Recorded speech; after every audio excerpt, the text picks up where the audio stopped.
Hai, minasan konnichiwa. Di video kali ini kita akan lanjut belajar biologi di tema 5 ke 8 akan membahas mengenai indera penglihatan dan pendengaran. Jadi kita sudah belajar mengenai sistem saraf di mana akan ada yang namanya stimulus dan respon. Jadi disinilah kita akan melihat mengenai jenis-jenis stimulus dan reseptornya. Sekarang kita punya manusia punya panca indera ya, ada 5 indera kita: penglihatan, pendengaran, penciuman, kemudian perasaan, dan kulit ya. Jadi ada 5 indera. Kemudian di antara 5 indera ini, kita di biologi untuk SMA Jepang biasanya akan lebih detail membahas hanya mengenai mata dan telinga. Selebihnya mengenai kulit, lidah, dan penciuman itu hanya sekilas dilewat saja. Jadi saya tidak akan membahas 3 itu dan akan membahas hanya 2, penglihatan dan pendengaran. Oke. Nah, sekarang mengenai penglihatan, pertama kita punya mata bisa melihat cahaya antara 400 sampai 700 nanometer ya. Mengenai suara, kita bisa mendengar dari frekuensi 20 sampai 20.000 Hz. Oke. Nah, selebihnya juga ada indera-indera lainnya di mana yang akan mendeteksi mengenai kesetimbangan kita. Ya, seandainya ada kita bisa merasakan gaya gravitasi, atau kita misalnya naik jet coaster dan kecepatan kita merasakan gaya tekanan, gaya gravitasinya akan menjadi 2 kali lipat, 3 kali lipat, dan sebagainya. Kemudian mulut dan hidung kita digunakan untuk merasakan senyawa-senyawa kimia, misalnya dalam bentuk gas atau dalam bentuk cairan ya. Kita mencium bau yang menyengat, hidung kita akan langsung merespon. Itu memberikan signal kepada otak kita, kasih tahu kalau ada informasi, ada bau yang menyengat, seperti itu. Kemudian badan kita juga bisa menerima respon secara fisika. Jadi misalnya kalau kita ditekan, kita disentuh, kita kena panas, itu semua akan diterima oleh kulit di seluruh tubuh kita ya. Dan terakhir adalah stimulus respon dari dalam badan kita, misalnya dalam otot, atau misalnya rasa kenyang atau pengen kencing dan sebagainya. Itu juga semua stimulus dan reseptor di dalam tubuh kita. Oke.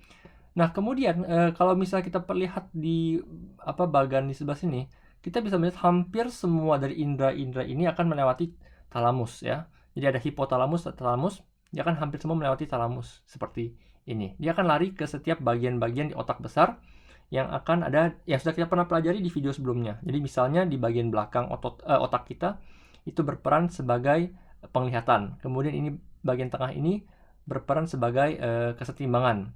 Ini berperan sebagai perasaan dan sebagainya. Jadi ada perasaan merasa, ada pendengaran, dan bau dan sebagainya. Oke.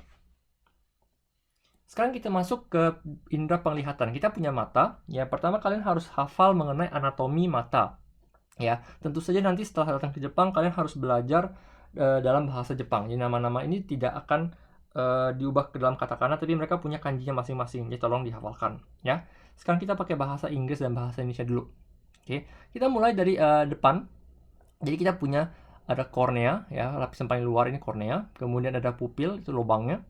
Kemudian lubang ini ada otot-ototnya yang menyelimuti, namanya iris. Kemudian ada lensanya ini. Lensanya yang akan mengatur titik fokusnya, fokus cahaya masuk ke dalam bagian dalam. Dan bayangan itu harus jatuhnya ke retina agar bisa sampai signalnya ke dalam otak kita. Oke. Kemudian selebihnya juga ya ada saraf ya, akan ada saraf semuanya yang warna kuning ini. Saraf-saraf ini akan masuknya ke lubang mata sebelah sini. Maka dari itu di sini, di titik ini adalah titik buta, di mana semua saraf-saraf itu akan masuk sini dan tidak ada saraf sel batang dan sel kerucut. Nanti saya akan jelaskan.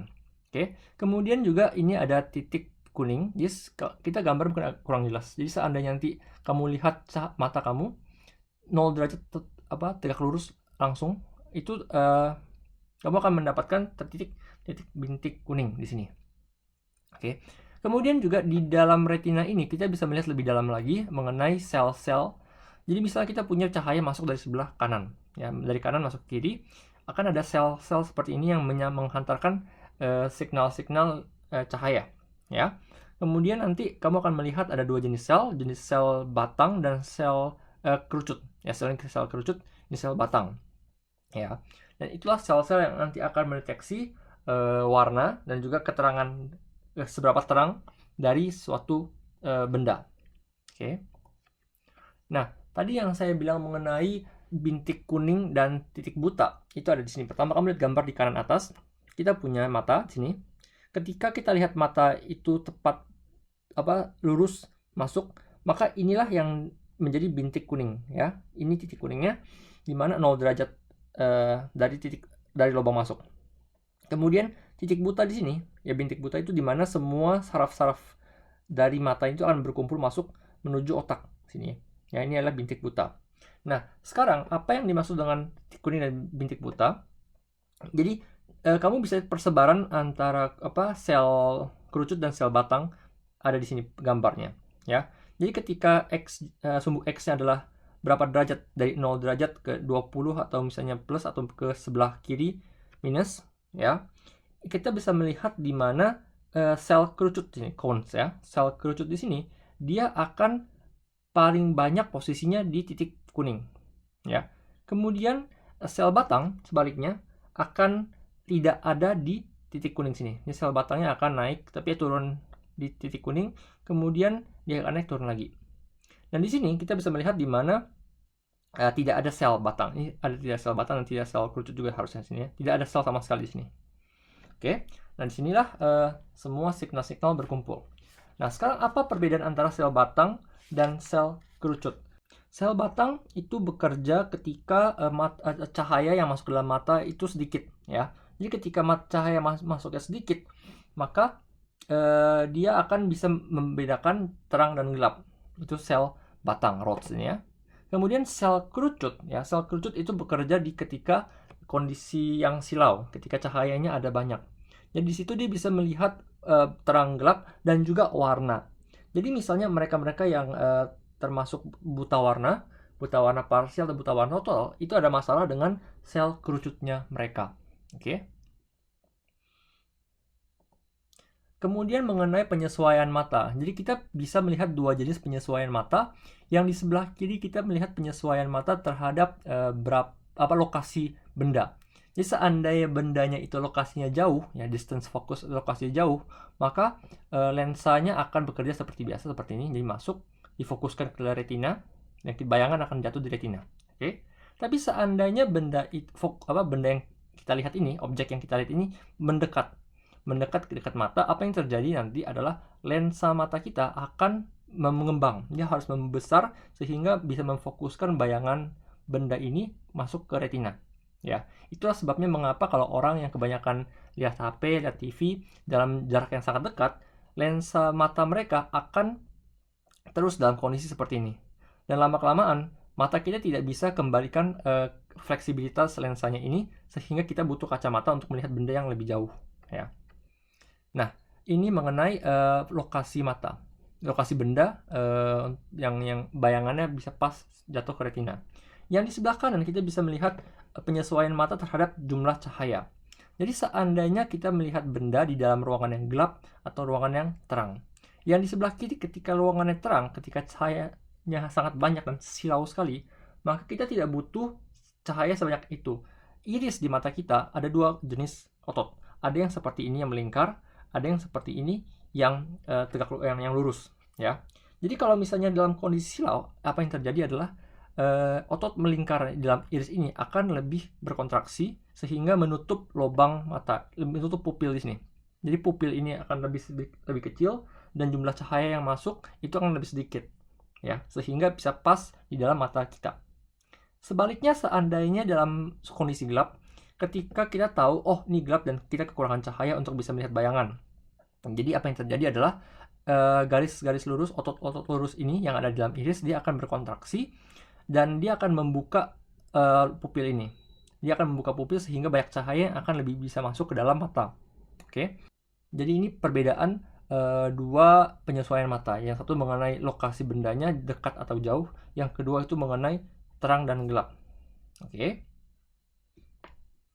Terakhir saya akan membahas mengenai telinga. Jadi setelah ngomong tentang mata, kita akan ngomong tentang telinga. Telinga juga tidak begitu susah, pembahasannya sangat gampang. Pertama, kamu hanya butuh menghafal mengenai anatomi telinga, dibagi menjadi 3 ya, di sini telinga luar, telinga tengah, dan telinga bagian dalam. ya. Ini telinga luar, kasarnya kita punya daun telinga di sini, kemudian suara masuk, ya, gelombang suara masuk, kemudian dia masuk sebagai rambatan gelombang udara di sini ya. Setelah itu kita bisa mendengar karena di sini ada gendang telinga di mana gelombang udara yang membawa gelombang suara ini akan bereaksi dengan gendang telinga. Nah, di sini gendang telinga ini akan memberikan signal kepada tulang telinga di telinga tengah sini ya. Jadi 3 tulang, malleus, incus, stapes. 3 tulang ini yang akan menghantarkan gelombang ke telinga bagian dalam. Ya, di sini kita punya koklea. Ya, ada koklea, itu adalah tempat di mana telinga mengubah gelombang suara yang kita dengar, gelombang udara itu diubah menjadi signal saraf. Ya, di situlah tempatnya. Oke. Nah, kemudian juga kalau kita lihat lebih dalam lagi, koklea ini kan bentuknya seperti siput, ya, seperti siput ya, rumah siput. Ya, seandainya kita panjangin, kita tarik semuanya di satu garis ya, maka yang ini ada di paling ujung ya, bisa bayangin ya. Semakin dalam, ya, semakin dalam posisinya ya, ketika dia semakin dalam posisi koklea ini, dia bisa merasakan frekuensi yang lebih rendah. Jadi frekuensi tinggi itu bisa dirasakan oleh koklea bagian luar di sini, ya. Semakin dia masuk dalam, semakin dia bisa merasakan frekuensi yang semakin rendah, ya. Jadi misalnya kayak tadi 20 sampai 20.000 Hz, 20.000 Hz itu di luar, kemudian turun sampai paling bawah kita bisa mendengar 20 Hz. Oke. Kemudian mengenai di sini semicircular canals, ada bagian-bagian di sini yang bentuknya seperti setengah lingkaran di telinga. Ini fungsinya untuk menjaga kesetimbangan kita, di mana kita bisa merasakan gaya gravitasi. Ya, ada kesetimbangan kita tuh di sini. Ya, setelah kita naik jet coaster, kemudian telinga kita agak budek, itu mungkin pengaruh dari sini. Ya, pengaruh dari sana juga. Dan juga ini kita punya telinga, itu dihubungkan dengan eustachian tube ya. Telinga ini bisa nyambung juga ke bagian organ lainnya. Baik, itu saja untuk pelajaran kali ini. Saya akan ketemu kalian di video berikutnya. Terus semangat belajar. Benkyou gambatte kudasai. Sayonara.